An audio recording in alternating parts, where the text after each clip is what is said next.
আসসালামু আলাইকুম। অস্ট্রেলিয়া একেবারে পূর্ণ শক্তির স্কোয়াড ঘোষণা করেছে। বিশেষ করে অস্ট্রেলিয়ার যে পেস বোলিং লাইনআপ, সেই পেস বোলিং লাইনআপটা নিয়েই সবচাইতে বেশি কথাবার্তা হচ্ছে যে এই পেস বোলিং লাইনআপের এগেইনস্টে বাংলাদেশের টপ অর্ডার কতটুকু ভালনারেবল থাকবে কিংবা কতটুকু তারা কাউন্টার অ্যাটাক করতে পারবে, সেই ব্যাপারটি আলোচনার বিষয়বস্তু হচ্ছে। ডেফিনিটলি বাংলাদেশের তো আসলে টপ 2 নিয়ে যদি চিন্তা করেন, শুরুতে ওপেনিংয়ে যারা নামেন, এই টাইপের কন্ডিশন এবং এই ধরনের পেস বোলিংয়ের এগেইনস্টে আপনি যখন মোকাবেলা করবেন, এই ২টা উইকেটটাকে তো মোটামুটি স্যাক্রিফাইস করেই রাখতে হয় সাধারণ ধারণা অনুযায়ী। তবে যেই কন্ডিশনে আসলে খেলা হচ্ছে, ডারউইনের কথা বলি কিংবা ম্যাকের কথা বলি, এই ২টা অঞ্চল কিন্তু মূলত আসলে অস্ট্রেলিয়ার নর্দার্ন ট্রপিক্যাল অঞ্চলে অবস্থিত এবং বছরের এই সময়টাতে ওয়েদারটা অনেক বেশি মাত্রায় ড্রাই থাকে এবং পিচের উপর সেখানকার ওয়েদারের একটা অনেক বড় ইম্প্যাক্টের জায়গা থাকে। সত্যি কথা বলতে বাংলাদেশের যে আসলে টপ অর্ডারের ব্যাটিং ভালনারেবিলিটি, সেখানে আসলে কোনো ওয়েদার ফ্যাক্টরও আসলে কাজ করে না। এই কোয়ালিটির পেস বোলিংয়ের এগেইনস্টে বাংলাদেশ সবসময় আসলে ভালনারেবল থাকে। তবে ইন জেনারেলি আমি যদি বলি, তাহলে ডারউইনের কথা, যেটা ডারউইনে জেনারেলি স্পিনটা অনেক বেশি মাত্রায় কমপ্লিমেন্ট করে at the letter part of the game. কারণটা হচ্ছে ওয়েদারটা অনেক বেশি মাত্রায় ড্রাই থাকে এবং এইখানে যেটা হয় সেটা হচ্ছে ড্রপ ইন পিচে খেলা হয়, যেটা অনেক ভালো ব্যাটিং ফ্রেন্ডলি, মানে ট্রু উইকেট যেটাকে বলা হয়, অনেক ভালো ব্যাটিং ফ্রেন্ডলি। এবং এইখানে সত্যি কথা বলতে এই ড্রপ ইন পিচে কাউচ গ্রাস ব্যবহার করা হয়, যেটা পরবর্তীতে অনেক বেশি মাত্রা স্পিনারদের জন্য ফ্রেন্ডলি একটা আচরণ করে। এবং এই টিমটাতে কোয়ালিটি স্পিনার নেথান লায়ন আছেন এবং সত্যি কথা বলতে যে এটা বাংলাদেশ ব্যতীত অন্য যে কোনো টিম যদি হতো, আমি বলতাম যে ডারউইনে যখন খেলা হচ্ছে অস্ট্রেলিয়ার পেস বোলারদের চাইতে নেথান লায়ন অনেক বেশি মাত্রায় dangerous.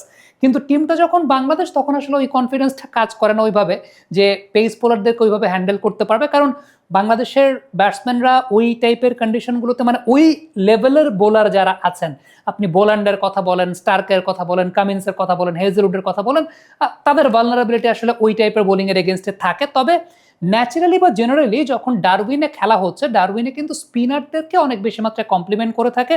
So that is Y Australia এই লাইন আপে ফ্রন্টলাইন স্পিনার বলতে নেথান লায়নকে রেখেছে।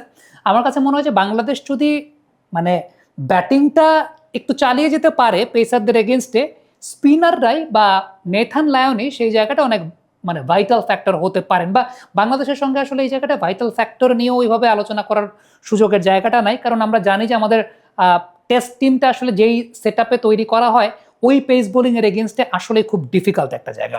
আর ম্যাকের কথা যদি বলি, সেটাও কিন্তু আসলে ওই নর্দার্ন ট্রপিক্যাল অঞ্চলে অবস্থিত, যেটাকে আসলে দ্য গ্রেট ব্যারিয়ার রিফ বলা হয়।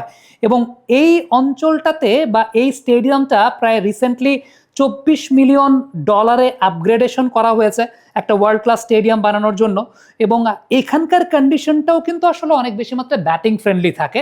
মানে অস্ট্রেলিয়ার যে এই নর্দার্ন ট্রপিক্যাল অঞ্চলটা, সেই নর্দার্ন ট্রপিক্যাল অঞ্চলটাতে আসলে পার্ট বা গ্যাবার মতো কিন্তু ওইরকম হাই বাউন্সি উইকেট থাকে না। এইসব জায়গার উইকেট ব্যাটিংয়ের জন্য বেশ ভালো থাকে এবং at the latter part of the match স্পিনাররা বেশ ভালো কার্যক্রম করতে পারেন। আমি জানি না, আমার আমার কাছে ব্যক্তিগতভাবে মনে হয় যে বাংলাদেশ যদি এই লাইন আপে, তাদের লাইন আপে নাইম হাসানকে নিয়ে যায়, নাইম হাসান হয়তোবা সেখানে বেশ ভালো কার্যকারিতা রাখতে পারেন, লম্বা বাউন্স আদায় করতে পারেন, টার্নও তিনি প্রডিউস করতে পারেন, তার সেই সক্ষমতার জায়গাটা আছে, ওভার স্পিনটা যদি ভালো মতো করতে পারেন। তবে লাস্টলি আমি একটা কথা বলবো, এটা আমার একান্ত ব্যক্তিগত ধারণার জায়গা, সেটা হচ্ছে আপনার যে ট্রেডিশনাল ব্যাটিং সেট আছে টেস্ট ম্যাচের জন্য, সেই সেট নিয়ে ওই জায়গায় খেলতে গেলে আপনি ধরা খাবেন। এটা আমার ব্যক্তিগত মতামত। আমি এটা নিয়ে আলাদা আরেকটা কন্টেন্ট করতে চাই। আপনি যদি আমাকে বলেন উইদাউট এনি হেজিটেশন, আমি বলবো openers should be Tanzid Hasan Tamim and Soumya Sarkar. কেন? সেটার অনেক ব্যাখ্যা আছে। ওই টাইপের কন্ডিশনে যখন আপনি খেলবেন, আপনার ইন্টারন্যাশনাল লেভেলের ওই কোয়ালিটির বোলারকে হ্যান্ডেল করার মতো ওই পটেনশিয়াল ব্যাটসম্যান লাগবে। এটা হচ্ছে নাম্বার ওয়ান। ওই কন্ডিশনে আপনাকে শর্টস খেলতে হবে। আমার কনফিডেন্সের জায়গাটা নাই আমাদের এখানে যারা ন্যাচারালি টেস্টে ওপেনিং করেন। সৌম্যর কথাটা আমি কেন বললাম, আপনি একটু সৌম্যর অ্যাওয়ে টেস্ট ম্যাচের পরিসংখ্যান দেখবেন, জাস্ট হোম টেস্ট ম্যাচের পরিসংখ্যান দেখার দরকার নেই, অ্যাওয়ে টেস্টে সৌম্যর পরিসংখ্যানের জায়গাটা দেখবেন। সো যদি সত্যি কথা বলতে আমি অস্ট্রেলিয়ার কন্ডিশন চিন্তা করি, অস্ট্রেলিয়ার কন্ডিশন বিবেচনা করি, এমনিতেও যারা আমাদের ট্রেডিশনালি টেস্টে ওপেনিং করেন, তারা এমনিতেও আসলে ফ্লপ করার পসিবিলিটি বেশি থাকে। আমি মানে এটা বলছি না তারা ফ্লপ করবে, বাট কনফিডেন্স পাওয়া যায় না। আমার কাছে মনে হয় যে ওই টাইপের কন্ডিশনে ওই টাইপের বোলিং অ্যাটাক যখন আপনি করবেন, you have to do the counter attack, you have to go with some different strategy.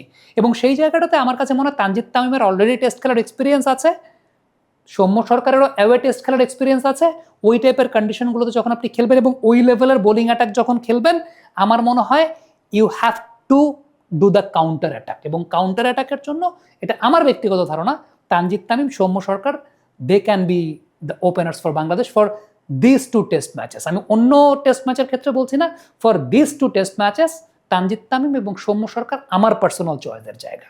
Comment বক্সে আপনাদের মন্তব্য, মতামত জানতে চাই।